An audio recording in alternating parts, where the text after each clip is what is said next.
She would remember, long after everything had come right again, that Witchmere reached her first, not as a sight but as a smell. Not the salt that lived in every breath of that coast, but smoke, greasy and wrong, on a wet November wind. The carrier had set her down a mile short of the house, where the cliff road thinned to a rut no cart would chance in a gale, and turned for the town before she had well got her trunk down. So, Illo and Marn came the last mile on foot, her trunk on a borrowed barrow, the rain going through her thin cloak as though it meant something by it. She was wet to the skin and past minding when she came over the last rise and saw the great house on the headland. It stood long and gray with its back to the sea, and it should have been beautiful, built, plainly, by people who had loved it, but half its windows were black and blind, and below the house in the stable court something was burning. She heard the screaming then torn up on the wind, not human, horses, the high splitting sound a horse makes only when it has understood fire, and beneath it the shouting of men who had not yet understood anything at all. She began to run. The stable court was all orange light and flung shadow. One end of the long block was alight, the loft thatch gone up like a struck match, and a chain of servants passed pails with the hopeless slowness of people who knew it was lost. Somewhere behind the burning wall, a boy was calling, thin and steady, the way a child calls when he has decided, very carefully, not to scream. Denzel's in the tack loft. A woman shrieked. He went back for the colt. He's above the fire. Then he's gone. A soft, heavy man in a good coat said it from well back of the heat, hands folded before him, and he said it without any cruelty at all, which was somehow worse. Pull the men off that wall. I'll not lose 3 grooms for a loft boy and a yearling. Back, all of you. Let it burn, and the men fell back, because a man in a good coat had folded his hands and told them to. That was the thing Ilawan never afterward forgot. No, she said. She had not decided to say it. It was simply out of her, the way it had always been, before the sensible part of her could catch it by the sleeve. She caught a pail from the nearest frozen hand, threw the whole of it over her own head and shoulders, and stood there streaming. The loft stair. Where does it give out? The seaward door, miss, but the fire's between. Not between. Not between. Beneath. He's above it, and the seaward wall's still cold. She was already moving, wringing a wet horse blanket over her mouth. Keep the water on that door frame and nowhere else. The frame, not the flames. Give me a lit way out. She went in low and fast, one hand on the cold stone to hold her line, and the world closed to a roaring orange throat. The heat came off the near wall like a blow. She did not look at it. You did not look at the thing that meant to frighten you. You looked at the one small thing you had come to do. She found the stair by her shins, climbed into a crawl space of thickening smoke, and found the boy Denzel with his arms locked round the neck of a trembling yearling, both backed into the last cold corner. There you are, she said as though she had been looking for him about the house. The coolest corner in the county. Clever. Now you'll hold my hand, not the horse. He can see better in this than we can. He'll follow the draft. He won't come. He's too feared. He'll come if you stop being feared at him. Look at me, Denzel. Not at the fire, at me. And she smiled at him. Plain, unhurried, ridiculous, in the middle of a burning loft, and something in the boy loosened enough to take her hand. She wrapped the wet blanket over the two of them, took the colt's head collar, turned toward the one cold breath of air on the seaward stair, and walked them down and out into the rain. They came out to a silence almost as loud as the fire. The boy folded onto the cobbles, coughing his small body inside out. The colt bolted 3 steps and stood shaking. And Ilawan knelt in the mud beside the child, tipped his chin back, cleared the soot from his mouth, and put her ear to his lips until his breath came ragged and whole. Only then did she sit back soaked and black to the elbow and let out the breath she had been keeping. On the steps of the great house a tall man stood watching. He had come out at the noise and had not shouted with the rest and had not come down.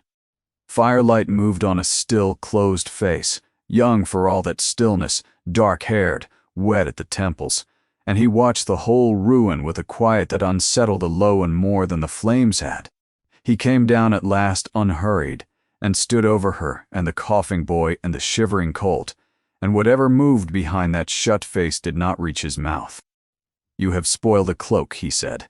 "For a groom's brat and a yearling, I'd as soon have been rid of by spring." His voice was low and even, and terribly tired. "Witchmere has no appetite for heroics, Miss Marne. Eloan Marne. Miss Marne." He said the name as a man reads a bill he did not order. "We buried our taste for saving things 2 winters since. Whatever you have traveled all this way to become here, you will not become it. You do better to climb back onto that barrow while the road holds." He turned for the house. "Dry yourself. I'll not have my grandmother's new companion take a chill the first night, and cost me a funeral as well as a stable." It was as cruel a welcome as anyone on that coast had offered a drenched stranger, and every soul in the yard heard it and waited, in the way of servants, to see the girl crumple. She did not crumple. Eloan looked up at the Duke of Kilworth from the mud soot on her face, a stable boy breathing against her knee, and she smiled at him, not a bitter smile, nor a brave one. Worse than either, a small, private, perfectly pleasant smile, as though he had told her something mildly interesting about the weather. She alone in the yard knew a thing about it that he did not. "Good evening, Your Grace," she said. "Thank you. You have told me a great deal." The Duke looked at her a moment longer than he meant to. Then he went into the house. Old Trescott the butler, who had served 3 masters of Witchmere, and buried 2, had watched from the shelter of the door, and he thought, with the rain hissing on the last of the fire, that in 50 years he had never seen a horse walk out of a blaze to a stranger's hand, nor a boy come back from the far side of dying, nor anyone smile at his grieving master like that and mean it. He filed the thought away where he kept such things. He could not have guessed that within 1 short season this soot-streaked girl would hold the whole of Witchmere in her 2 hands, nor that, on a gray morning not far off, she would smile just so one last time and be gone before the sun was up, without a word of goodbye to any of them. Eloan Marne was not her name, or not the whole of it, and the fortune the house would one day whisper she was hiding was not gold. She had been born Eloan Ancaro, of the Porthcarrow Ancaros, 40 miles down the same wild coast, a shipowner's daughter, raised in a tall salt-white house above a harbor, and raised after her mother died. She had kept her father's accounts from 13 and his household from 15, and learned young the one thing a quiet, plain, watchful girl can learn better than anyone: how to be so useful that a room forgets she is in it. Then the sea took 2 of her father's ships in a single winter, and the winter after, it took her father, who went out in a gale to see the last of them, home, and did not come home himself. What the sea left, the law finished. There were debts, there are always debts, and the greater share of them had been quietly bought up, note by note, by a man named Hollis Gann. Mr. Gann was a shipping agent and a magistrate, a heavy, soft-spoken man of 60 who had already buried 3 wives, much respected in the town, and he collected things: charts, clocks, silver, obligations. 3 weeks after the funeral, he had explained to her very kindly that he held every paper standing between her and the workhouse, and that he would burn the lot in her own grate that afternoon, if she would consent to become the 4th Mrs. Gann. He had smiled when he said it. She had learned that afternoon that she could smile back at a man while her whole life came down, and give him nothing to read in her face. She asked for a week. He granted it. Being a patient man who had never been refused a thing he had decided to own. On the 6th night she took 15 shillings, a change of linen, and a little brass tide clock that had been her father's, and walked out of Porthcarrow under another name.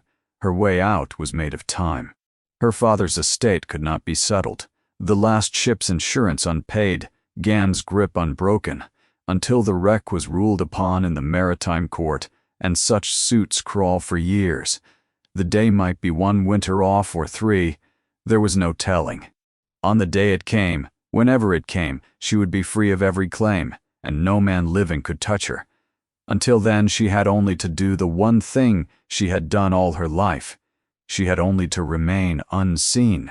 She had chosen Witchmere because it was dying. A house in mourning at the far salt edge of nowhere would not look closely at a small gray woman who carried its linen and read to its old duchess. Grief makes people incurious. That suited her exactly. She had not reckoned on a burning stable inside the first hour, nor a yard of witnesses, nor a duke who buried things, nor a butler who noticed.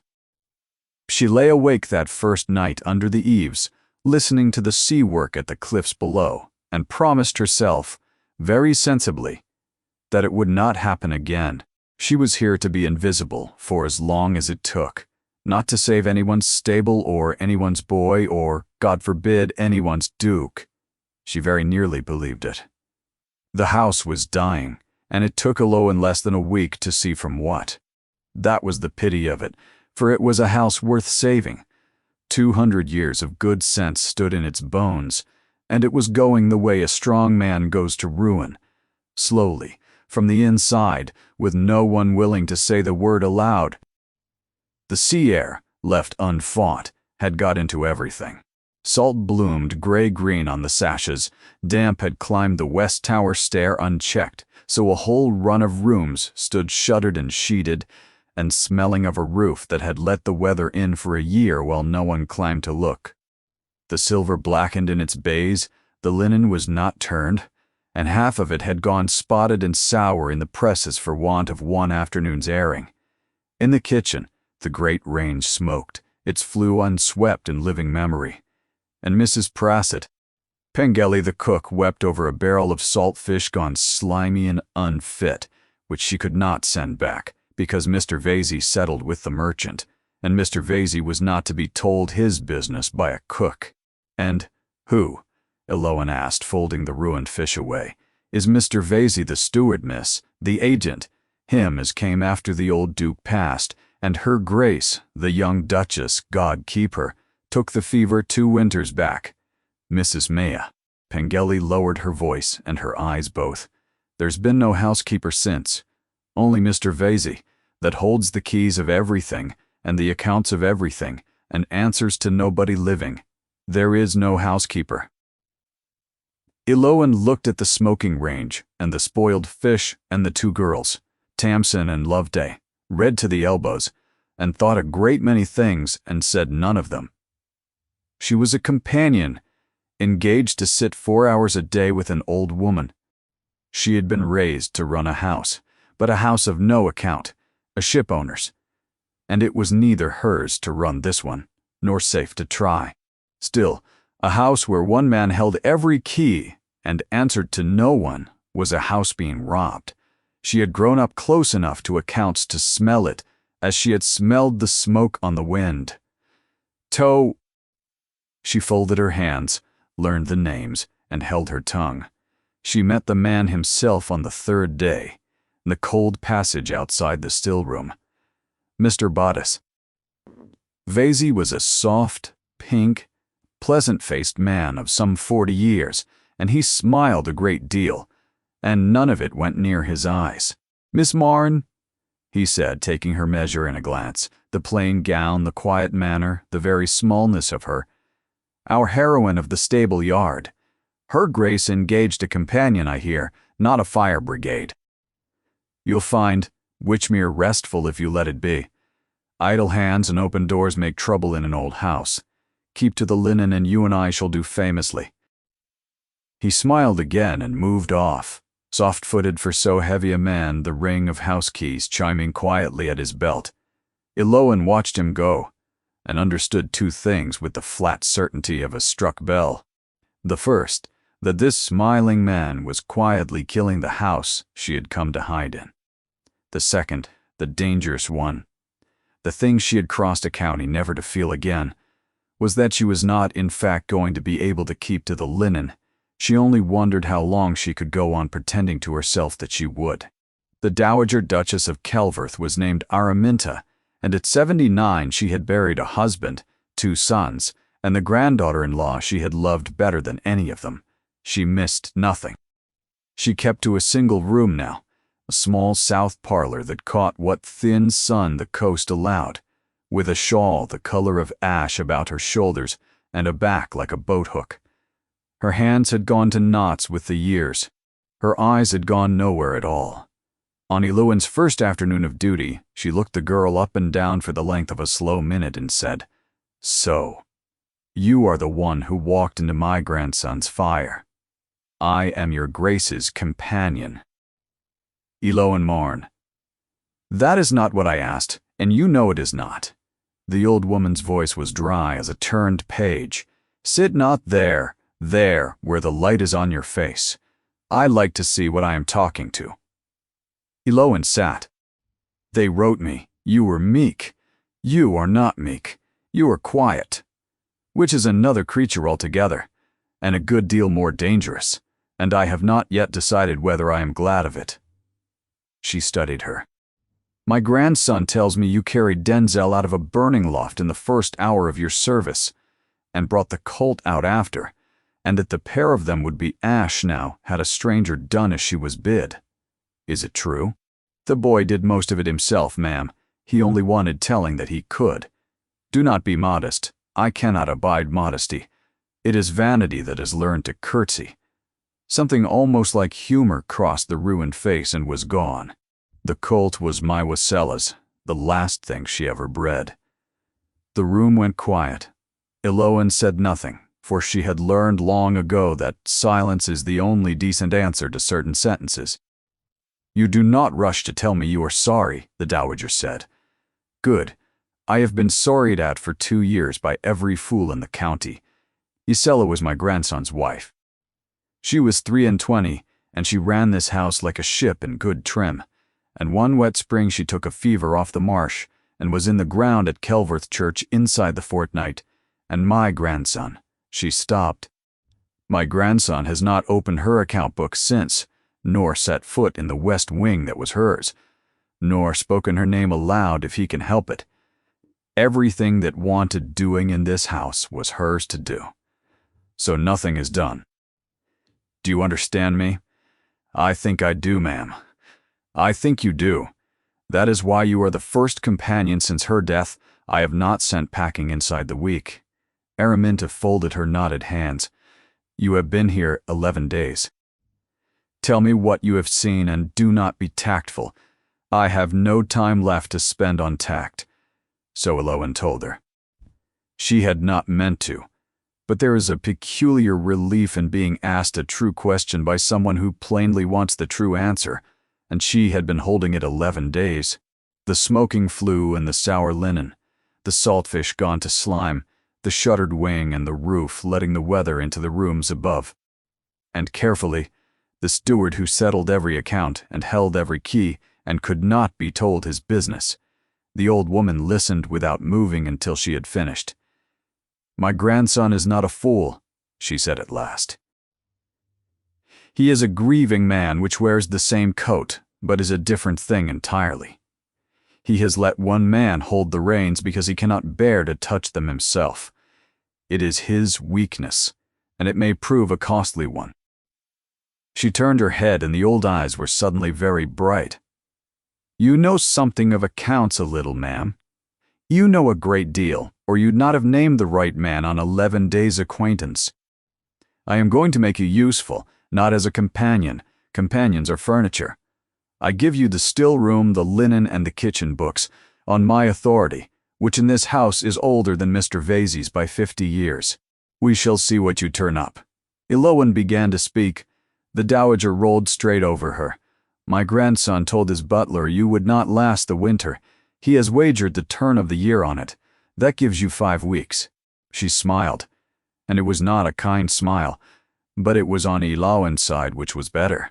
"I suggest you make him regret the arithmetic." Eloin used the 5 weeks.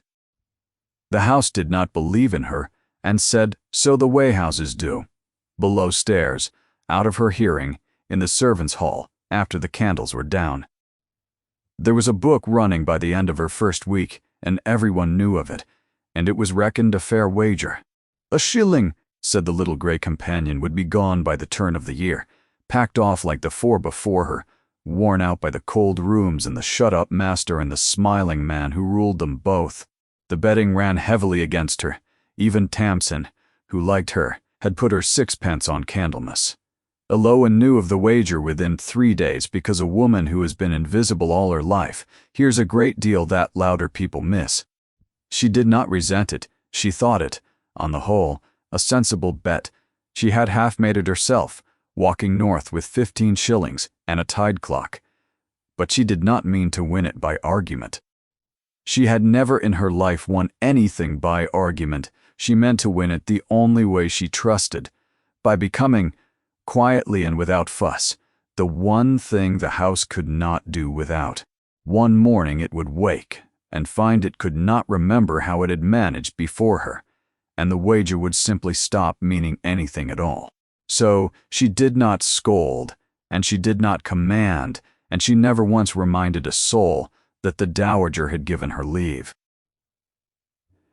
She took hold of the things nobody else would touch, one after another, did them well, and let the doing be the whole of her argument. She began with the still room, because a still room is a house's conscience in miniature. She scoured it out, threw 2 years of furred preserves and mousefold flour onto the midden, and scrubbed the slate shelves back to gray. At the very back, behind a curtain of cobweb, stood a run of jars in a neat, round, girlish hand. Cordials, rosehip, sea lavender water, all spoiled now, all untouched since a spring 2 years gone, Yacella's shelves. Eloan washed each jar and kept every label, for it seemed to her a small brutality to throw away the handwriting of the dead. She did not say whose they were, Mrs. Meta. Pengelly, watching her set them carefully by, wiped her eyes on her apron and went out without a word, and after that to cook would have walked into the sea for her. She moved to the linen, striking every press to be washed and turned and mended, cutting the sheets past, saving into bandages and dusters so that nothing was wasted. She had the great flue swept which cost 8 pence and stopped the kitchen smoking for the first time in a year. She sent the slimy fish back to the town with a note in her own hand, courteous and immovable, and the next barrel came in sound, and she began, quietly, to keep the kitchen book herself. By the end of the 3rd week, the house had begun, without ever saying so, to bring her its troubles. Tamsin and Loveday came to her with the small disasters they had used to weep over in the scullery. Denzil, healed and hero-struck, trailed her like a shadow and fetched whatever she named before she had done naming it. Jory, the head groom, a taciturn man of 50 who had touched his hat to no companion in living memory, touched it to her, for she came out on frosty mornings and knew a strained tendon from a splint. Even Trescott, who trusted no one under 60 on principle, had begun to carry to her the household questions he had used to carry uselessly to a shut and grieving door. Without a title, and without once asking for it, she had begun to run the house. The dowager asked no questions when Eloan sat with her of an afternoon, but she saw everything. Once, watching the girls set down the tea, she said only, 3 weeks. My grandson is a poorer arithmetician than I feared, and turned back to her book with something like satisfaction warming one corner of her mouth. The kitchen book was a small thing, a cook's thing, what came in at the door, what was paid for it week by week. But a house is a single body, and if you keep your finger on one vein you can feel the whole heart laboring. Eloan wrote down what the butcher was truly paid, and the fishmonger, and the chandler, and the corn factor, in the plain figures the tradesman gave her at the door, and within a fortnight she saw that her figures did not agree with the house. The butcher was paid 7 shillings the week. He told her so himself, and showed her his own tally stick to prove it. But when the quarter's kitchen reckoning went up on the servants' board, as Mr. Beluda, Vasey posted it for form's sake, the butcher's line read 11.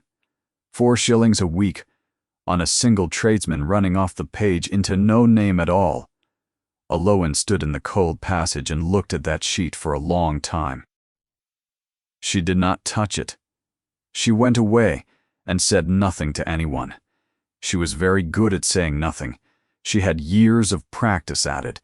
She was good at it because she had learned it. Young. Numbers were the one place in her life where being right had ever been enough. They did not care that she was small or plain or a girl who ought to hold her tongue. A column came right or it did not. She had loved them for that in her father's cold office, long before she understood she was being handed a trade. And she knew, with the flat certainty that had never once failed her, that she was right about the butcher's 4 shillings. That was the trouble with being right.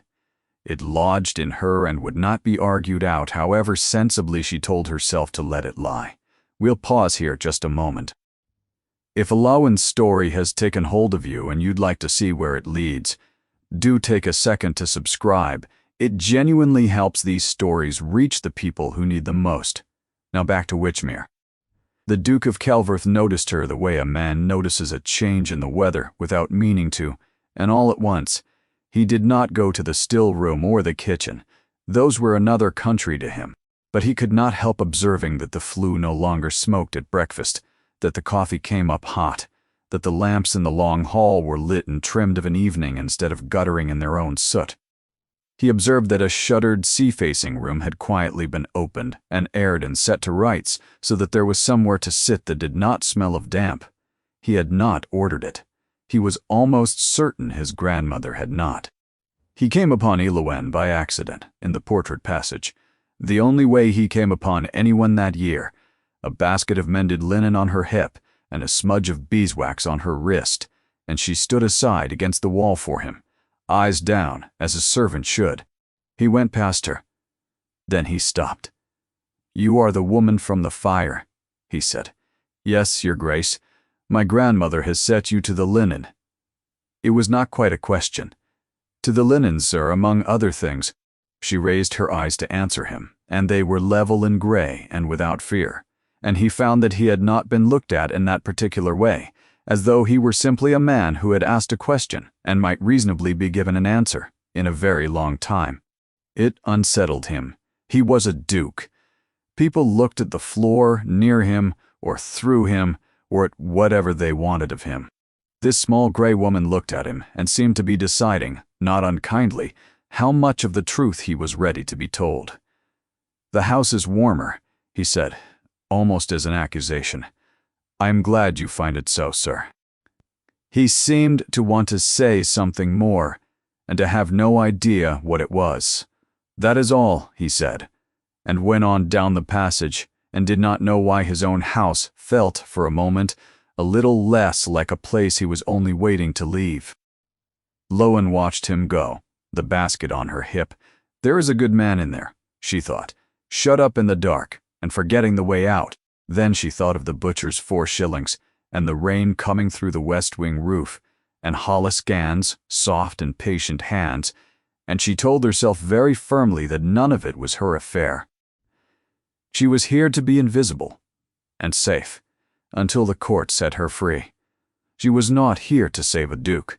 She almost believed that, too. The dowager's authority reached further than the dowager perhaps intended. It was the linen that carried Aloan where she had no business going. The great press of house stores stood at the end of the north passage, and the storeroom and the estate office shared a wall there and a door. The office was Vesey's kingdom, but Vesey had ridden into the town that morning for the quarter's shipping accounts, and the door between stood for once unlocked. Aloan told herself she had only come to count sheets. She stood in the doorway and looked at the shelf of ledgers, and the first thing she saw was that there were 2 of everything. 2 rent rolls for the year, 2 field books, bound alike in the same drab calf, standing side by side, one worn soft at the corners from handling, one clean as a new hymnal. She knew she should not touch them. She knew it the way you know the tide is coming in. It did not stop her. She opened the clean one first. It was the fair copy, the book that was shown when a book was called for. Rents received, some's neat, the estate poor but honest, every tenant paid up, every repair set down. The roof over the west wing, she read, had been made good last autumn at a cost of £40. She had stood beneath that roof 3 days since and watched the rain come through it in 4 places. She opened the worn one. The worn one was the truth, and the truth was ugly. Here were the rents, as they were truly gathered, higher, in case after case, than the fare book confessed. Old widows and small tenants squeezed a shilling here, a shilling there, and not a penny of the difference set down where the Duke might ever see it. Here were repairs charged that had never been made. Here were harbor dues and tradesmen's bills, marked paid at one figure and settled at a lower. The gap running quietly off the page and out of the house, a whole slow river of it, into no name at all. Lowen stood in the failing light and understood that she was looking at 2 years of theft. Not a servant palming spoons, a man robbing a house from its roots, patiently, in good ink, while its master grieved upstairs and could not bear to open his dead wife's hand. Vesey had not needed cleverness, only a house with no mistress, no housekeeper, and a master who would sign anything sooner than read "We sell his books."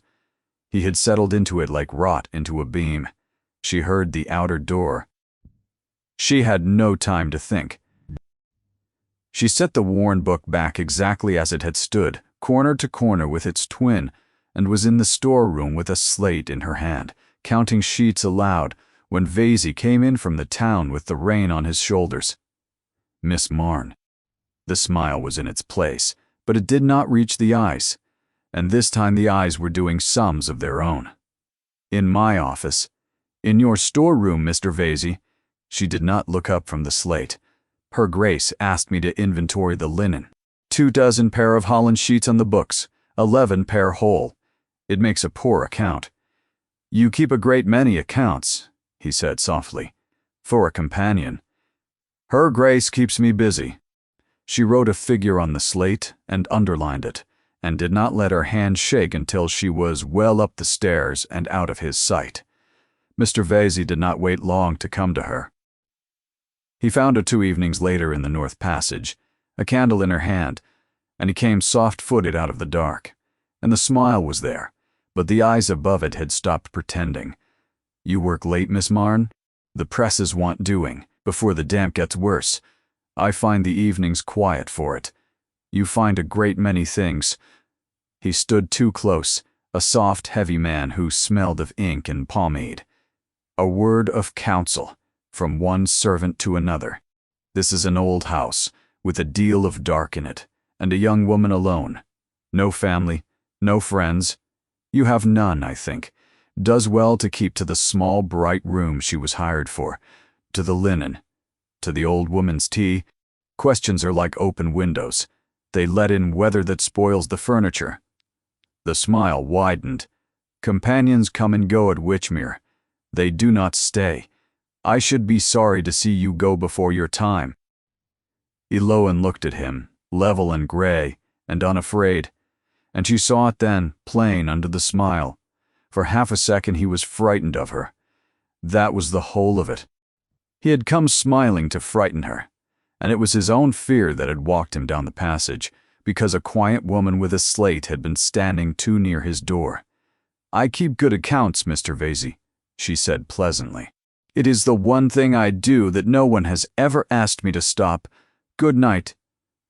She walked past him, and her hand did not shake until she reached the stair. She did not go to the Duke. She thought about it for 3 days and 3 nights, and did not go. And her reasons were good ones, and one of them was cowardice. To go to the Duke was to be seen. To be seen was to be asked her name, her people, her history. And behind her name stood Hollis Gann, and the marriage she had crossed a county to refuse. A companion who made an enemy of the steward would be turned off with a bad character. A companion turned off with a bad character would be talked of, and talk travels, and once she was named she was a Lowen and Caro again. Run to ground and dragged home. Better to keep her head down. Better to let a rich man's house rob itself a while longer. Until the courts set her free, she told herself all of that. It lasted until the 4th morning, when the dowager sent her with a basket down to the tenant cottages at Coombe Roskillie, on the Marsh Road. The widow there was old Jenna Roskillie, 70, if she was a day, her hands swollen to the shape of the nets her drowned husband had once mended. Her cottage roof let in the sky. In one corner, she had set a pail beneath it, and the pail was full. "His Grace has need of the money, they tell me," the old woman said, folding the jelly into her cupboard without a flicker of complaint. "Rent's up since Lady Day, and no shame to him, a good man that lost his young wife. Poor soul, I don't grudge it.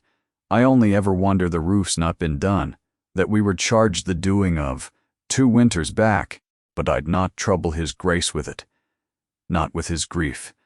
Elowen stood in the doorway of the leaking cottage with the empty basket in her hands, and she was ashamed to the roots of her, because there it was, the whole machine, laid bare. Vesey had not needed to be clever. He had built his theft on the decency of everyone around it, on a grieving master who would not look, on old women too loyal to complain, on a companion too frightened for her own skin to speak. Every soul in it was being good, and a houseful of good, frightened, grieving people would go on being quietly robbed until one of them was willing to be seen. She walked home along the Marsh Road with the wind off the water, and by the time she came up the drive, she had made up her mind. Slew God. She could not go to the Duke carrying a rumor. He would not believe her, or Vesey would name her a hysteric and have her turned off inside the week. She needed the thing itself, the true book and the fair book, side by side, the tradesman's own figures, the tenant's own marks, a case built so plain that no smile on earth could laugh it away. She needed to be, for once in her careful, invisible life, entirely and dangerously visible. She would build it the way she kept her accounts quietly, a shilling of proof at a time. She built it through the short, dark days after the turn of the year, and the turn of the year came and went, and Elowen did not leave, and the servants' hall paid up its shillings and began, without quite deciding to be proud of her. She could not get into the estate office again. Vesey kept it locked now, and kept his eye on her besides, but she found she did not need it. A case can be built from the outside in. She had the tradesman's own tallies, the butcher's stick, the chandler's book, the corn factor's receipts, got honestly under the true pretext of settling the kitchen accounts herself, and she copied every figure fair in her own small hand. She walked the Marsh Road and the Harbour Road on the dowager's errands, and where she left a basket she came away with a mark. Old Jenna Roskillie and 2 other tenants set their crosses to a plain statement of what rent they truly paid and what had truly been done to their roofs, which was nothing. Where her honest figures met Vesey's posted ones, they told the whole tale in daylight. She did the work at night mostly, when the house was down and the passages black and full of the sea's noise below the cliff. She kept the fair copies where no maid would think to look and no steward would dare, in the hollow base of her father's brass tide clock behind the little door, meant for the winding key. Each night she added what the day had brought: a figure from the corn factor, a cross from a tenant, a receipt begged from a town tradesman. It was slow work and frightening work, and she did it by a single candle with her door bolted, because she had understood from the first that a half-built case was worse than none. A rumor Vesey could laugh away, a ledger he could not. Twice he nearly had her. Once he came on her in the North Passage after dark and asked, soft as ever, what business a companion had so near his office at that hour. She was seeing the presses, fast for the night, she said, which was true, and he could not gainsay it. But he looked at her a long moment, and she saw that he did not like her being there, and understood exactly why. He had built his whole quiet theft on there being no one in the house who looked, or listened, or wrote things down. A woman the tenants had begun to bring their troubles to was precisely such a person, and troubles brought to the right person add up. So she did her honest work where he could see it, and kept the dangerous work where he could not. And she waited. She had learned patience, the way other women learn to sew. She could wait a man out the way she had on her first night, waited out a frightened colt, giving him nothing to fight, until the only thing left was to come at last, quietly to her hand. There were nights the fear of it lay on her chest like a wet sail, and she would put out the candle and listen to the tide, draw back off the rocks and tell herself the old sum a while yet, and then the court, and then no man living could touch her. She had done the arithmetic 100 times. She had not once put the Duke into it, because she did not yet know what to do with the answer he made. She did not know, either, how little time she had left. And while she built her case without either of them intending it, Elowen and the Duke of Kelverth came to know one another. It began with the library, a long, salt-stained room on the seaside, 200 years of reading in it, and the one room in the house the Duke still used. She was sent there one evening to find a volume for the Dowager, and found him instead, not reading, only sitting with a shut book on his knee and the fire burned low. She made to withdraw. "Stay," he said, "find her book. You do not disturb me." So she found it, and stayed a moment by the shelves, and they spoke of nothing, the weather, the colt, the state of the harbor road, and after that, by no arrangement either would have confessed to. She came most evenings, and he was most evenings there, and the library became a country the two of them shared. He was, she found, exactly what his grandmother had named him, not cold, but drowning.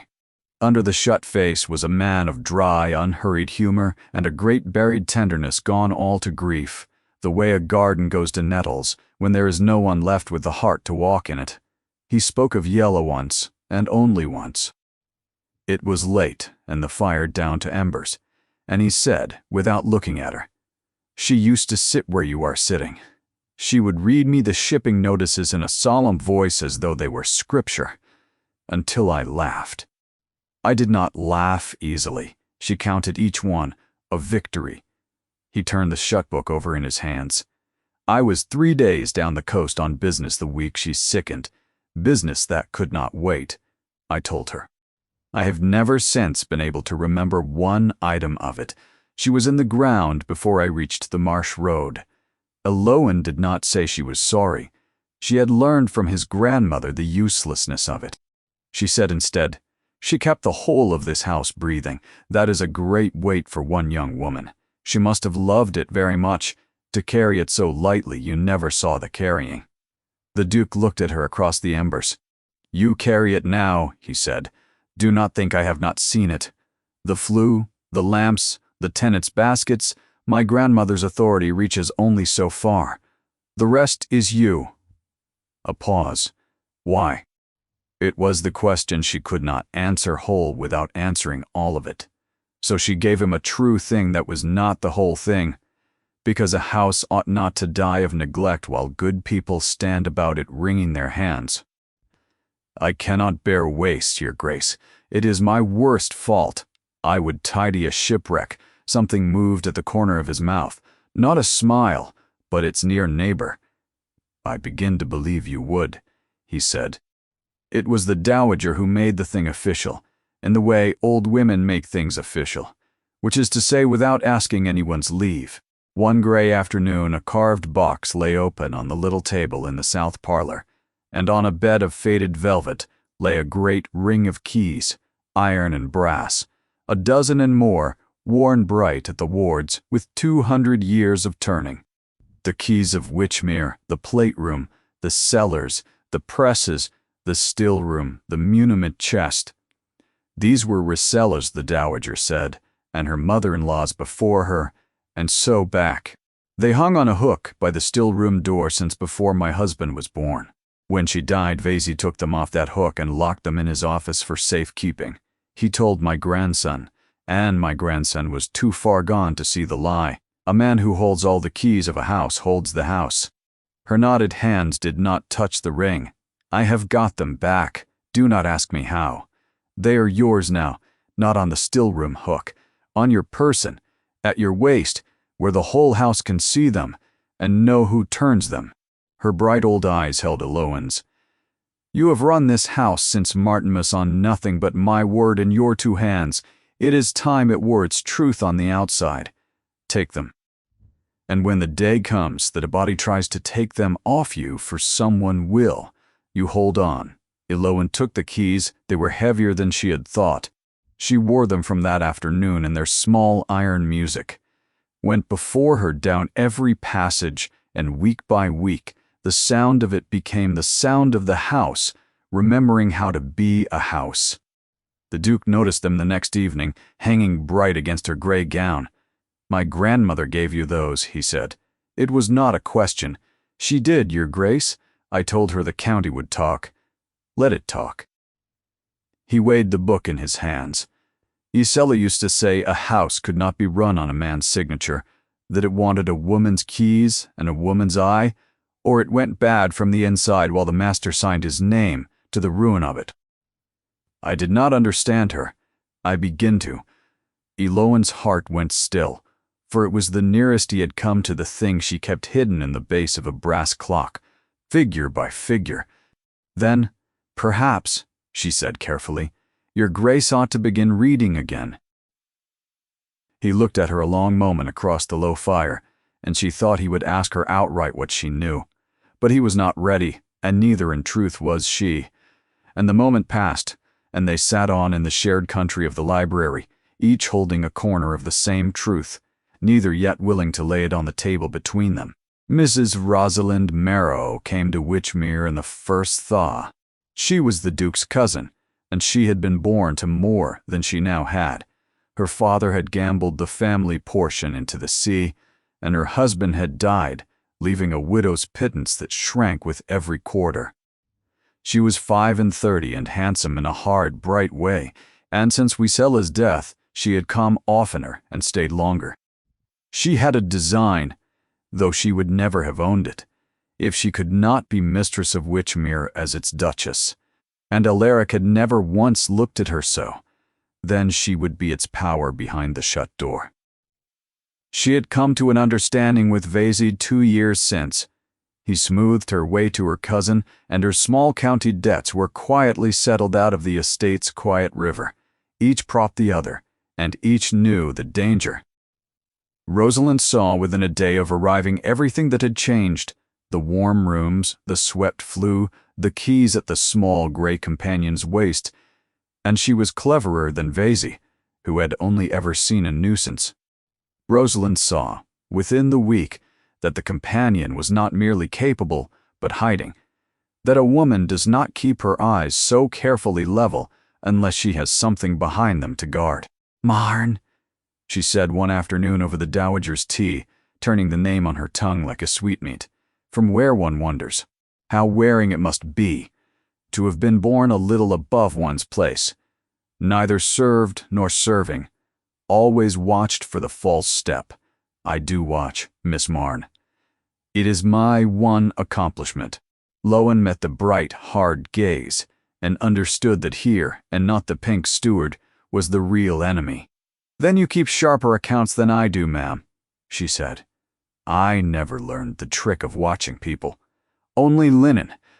From the depths of her chair, the dowager made a sound that in a less dignified woman would have been a snort.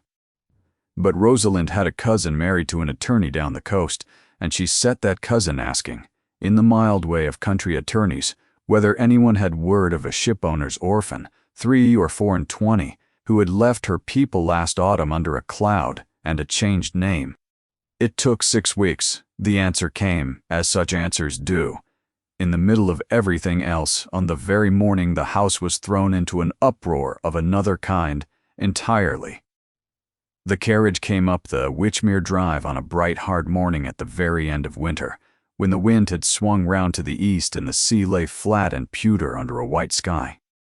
Eloan was in the forecourt with a trug of cut branches for the hall when it stopped. She saw the door open. She saw the fat, familiar hand close on the frame, the good dark coat, the soft, respectable face that had leaned over her in a Porthcarrow drawing-room and told her kindly that he owned her.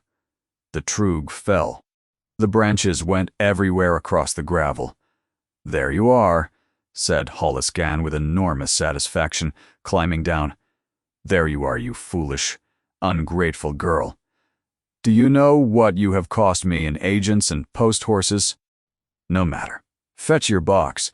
You are going home to be married, as your poor father wished, and there's an end of it." And that, of all the mornings, of all the moments, was when the Duke of Kelverth came down his own front steps. He had heard the carriage.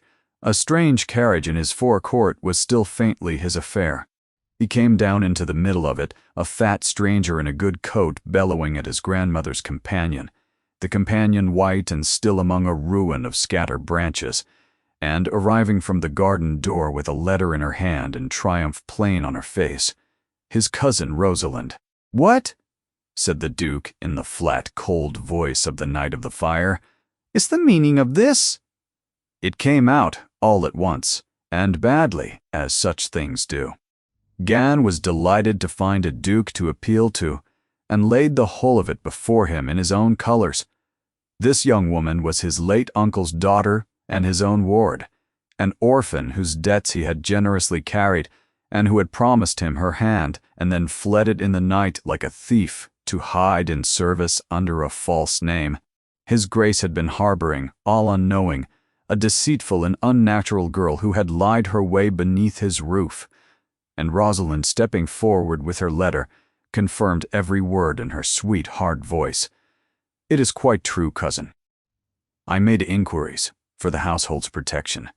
She is precisely what this gentleman says, a shipowner's daughter with a false name and a false history, playing at being a poor companion." The letter trembled, delicate, in her hand. One does ask oneself why. Whose accounts, for instance, she has been so very busy copying night after night behind a bolted door, every face in the forecourt turned to Alohan. She looked at the Duke. And she watched it happen, watched the warmth she had coaxed up in him over a winter of low fires go out, watched the shut door close again behind his eyes. He was looking at her as he had that first wet night, as at a bill he had not ordered. And worse now, because in between he had let himself hope, and a man does not lightly forgive the person who has taught him to hope. Here was the one soul in a year who had looked at him without fear or wanting, and she had a false name, a hidden history, a secret reason for copying his books, exactly as his cousin said. He said the cruel thing quietly, which was how she knew it was true feeling and not temper. "I took you for the one honest thing left in this house." His voice was low and even, and terribly tired, and it carried the length of the gravel. "It seems I have no eye for honesty at all. You will be gone by morning, miss, whatever your name is. I find I do not wish to know it. Go back to whatever you were running from. Witchmere was a fool to take you in, and I the greatest fool in it. The whole yard waited, in the way of servants and strangers both, to see the girl break. She did not break. Alohan Ankaro stood among the scattered branches with a fat man's carriage at her back and a cold duke on the steps above her, and she smiled. It was not a bitter smile, nor a broken one. It was the same small, private, perfectly pleasant smile she had given him from the mud on her first night, as though he had told her something mildly interesting about the weather, and she alone in all that yard knew a thing about it that he did not. "Good morning, Your Grace," she said. "Thank you. You have told me a great deal." And she gathered her skirts, walked past Hollis Gann as though he were a wet umbrella, and went into the house with her head up, and the keys of Witchmere singing quietly at her waist. Behind her, the forecourt let out its held breath. Gann laughed, gratified, and remarked to no one that she had always been a proud piece and marriage would cure it. Rosalind Marrow folded her letter with the small, neat satisfaction of a woman who has laid a long wager and seen it come home, and in the shadow of the doorway, Mr. Vesey stood softly smiling and thought that the quiet woman with the slate would trouble his accounts no more, and that of all the mornings God had made this was the pleasantest he had known at Witchmere in 2 years. 2. Word of it reached the south parlor within the hour. The dowager heard her butler out in silence, her knotted hands folded on the head of her stick, and when he had done, she said only, "Send her to me."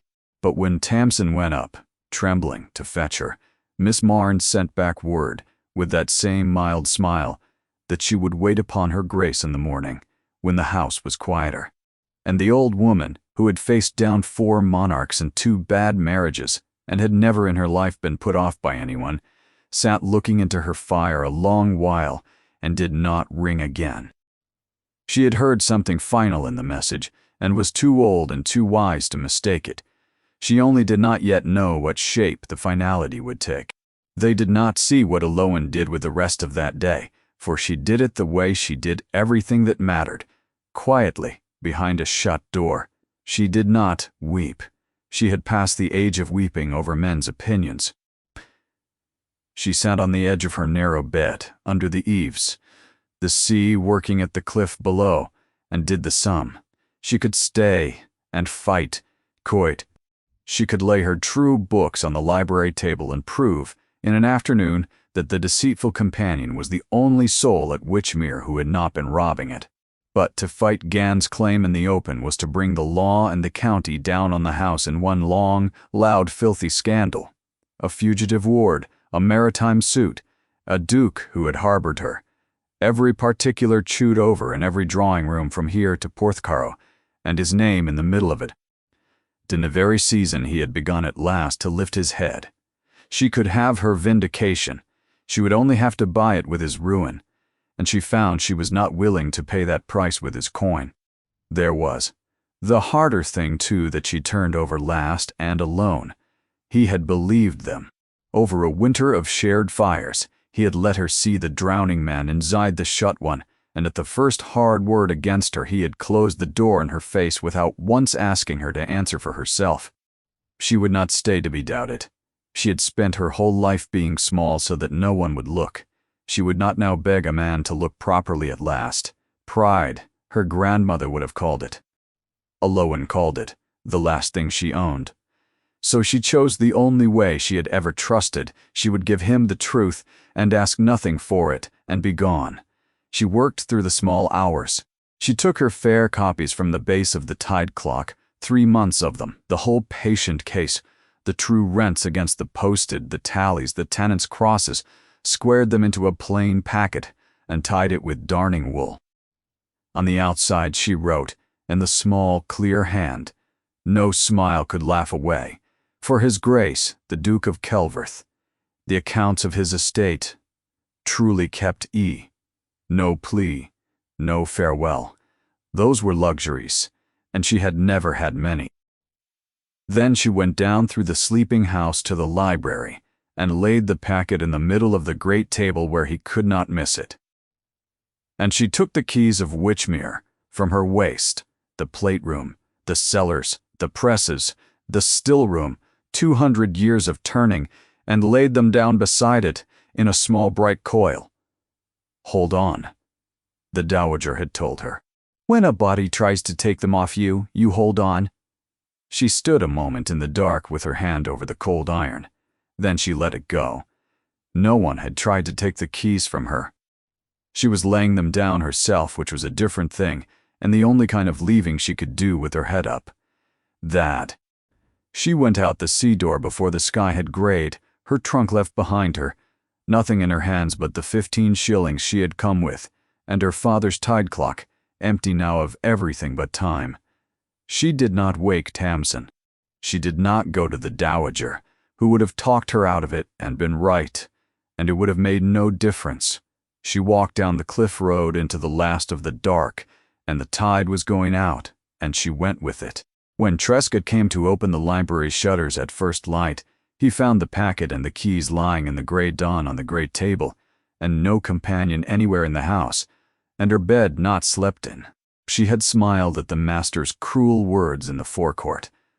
They were already whispering below stairs, smiled like a saint or a madwoman, and by sunrise she was gone, without a word of goodbye to any of them. The old butler stood a long time over the keys she had been told to hold, and had laid down instead. Then he took up the packet, read the line on the outside, and carried it, not to the servants' hall, and not to Mr. Vesey, but up the stairs, to wake his master. The Duke of Calverth read the packet through twice in the grey library, standing while the fire went unlit and the cold morning came up off the sea. He was not a fool. His grandmother had always said so, even at his worst. He understood the whole of it inside a quarter of an hour. The two books, the fair one for showing and the worn one for the truth, the rent squeezed and the repairs invented, the slow river running off the page into no name at all, and the name, when you followed the river to its mouth, was Vesey's. He understood that the deceitful companion who had lied about her name had been all that long winter, the only person under his roof who was not robbing him. She had built the case that would save his estate and left it on his table and taken nothing for it, not thanks, not vindication, not even the small mercy of staying to be believed. She had left the keys she had been told to hold. She had laid them down and gone. He sat down rather suddenly, in the chair where Wysella used to read him the shipping notices, and put the worn book flat on his knee, and for a while did not move at all. I signed what he put before me. He thought, because signing was easier than reading her hand.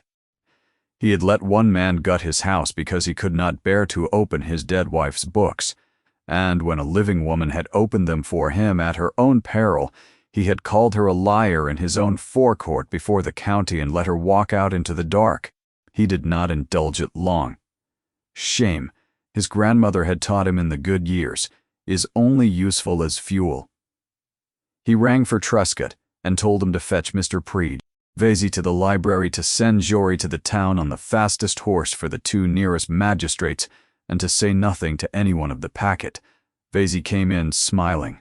He stopped when he saw the two brown books lying side by side on the table, the worn one open. "There has been a mistake, Your Grace," he began, soft as ever. "The fair book is the only book. Whatever that young person copied, she is no judge of an estate's accounts. Sit down, Mr. Vesey."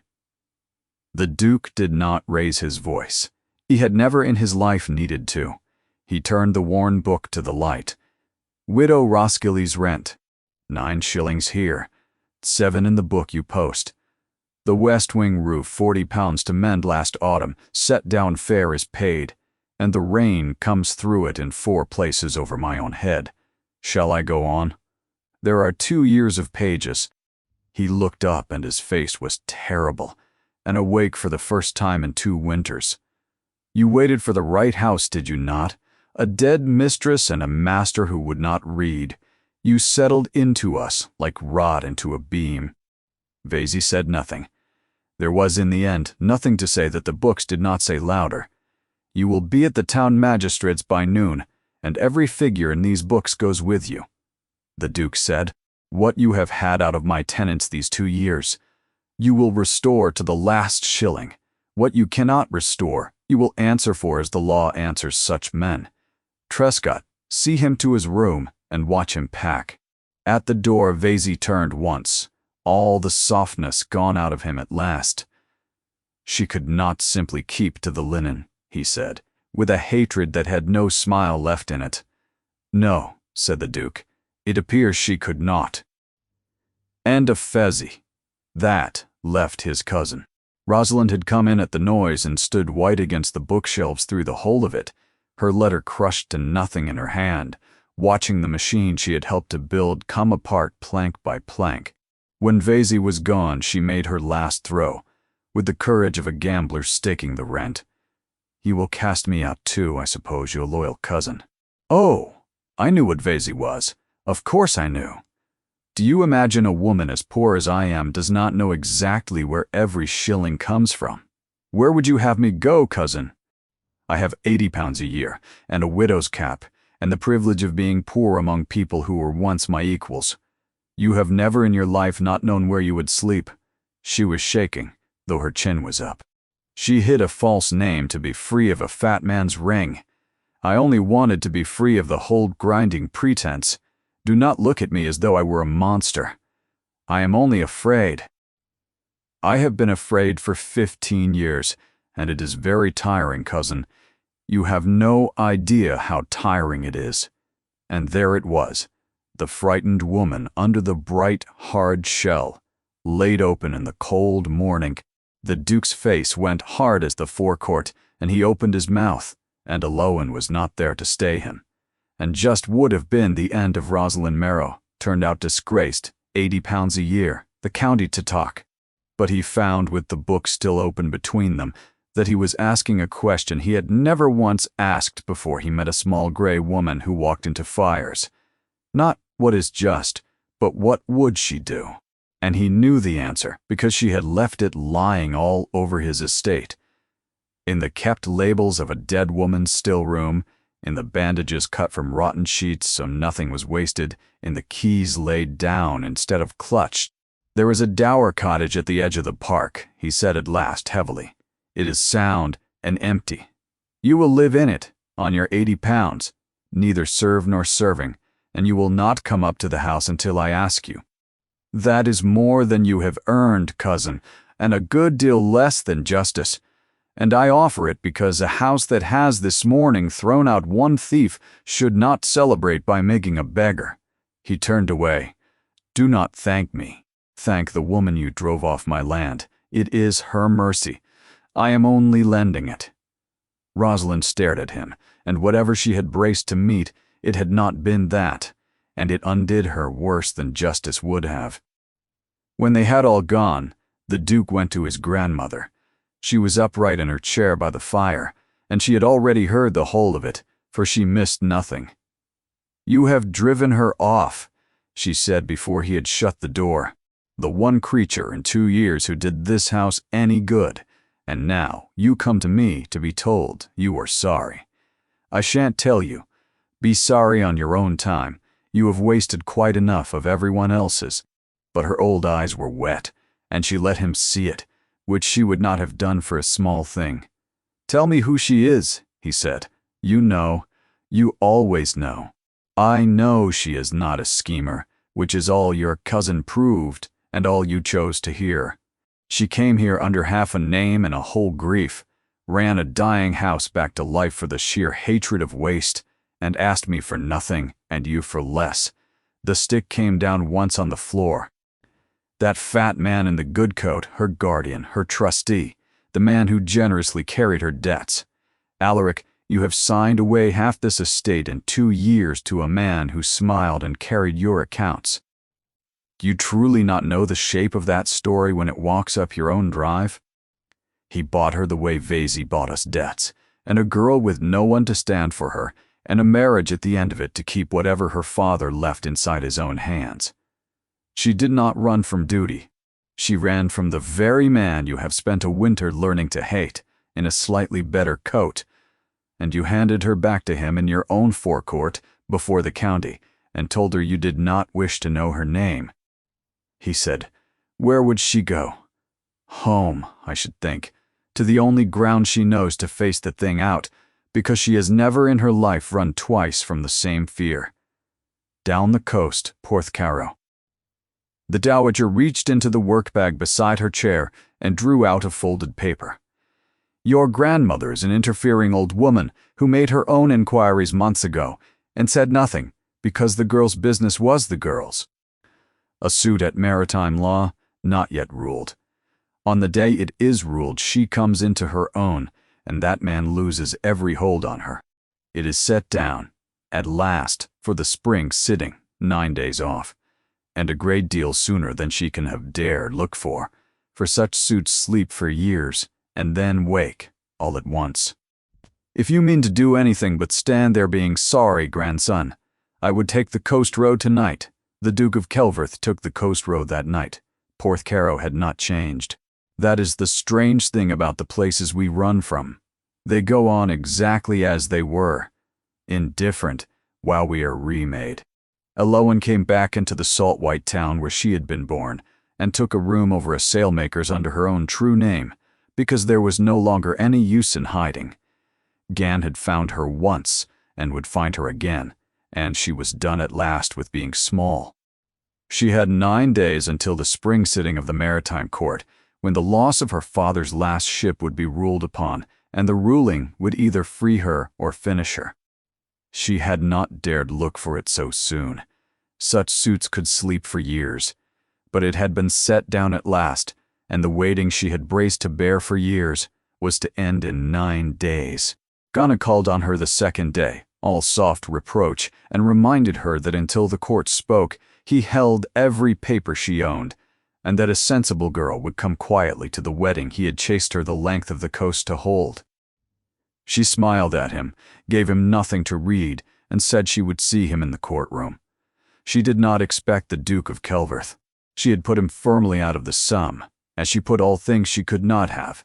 So when he walked into the low-paneled room where the court held its spring sitting, travel-stained, unslept, a duke among fishermen and clerks and agents, she thought for one unguarded moment that she had conjured him out of wanting, and her careful face came apart. Just once. Before she caught it, the court did what courts do, slowly and then all at once. The suit was ruled, the underwriters were ordered to pay. Her father's estate, so long frozen, came unstuck in an afternoon of dry clerks' voices, and with it dissolved, by the plain terms of her father's will, the guardianship and the trust and every hold that Hollis Gann had spent a great deal of other people's money to keep. Worse for Jean, the settling of the estate meant the settling of his own account as trustee, laid at last before an honest examiner, and his account, like Vesey's, would not in the end bear the looking.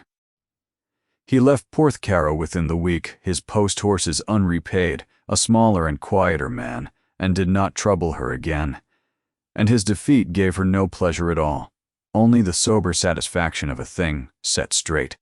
She walked out of the courtroom into the pale spring light, a free woman, with £4,000 of her own coming to her, her father's, the sea's, hers at last, and no man on earth with any claim on her name.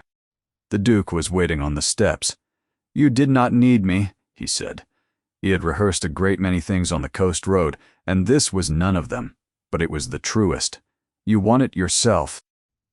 I came 3 days, meaning to save you, and you were never once in want of saving.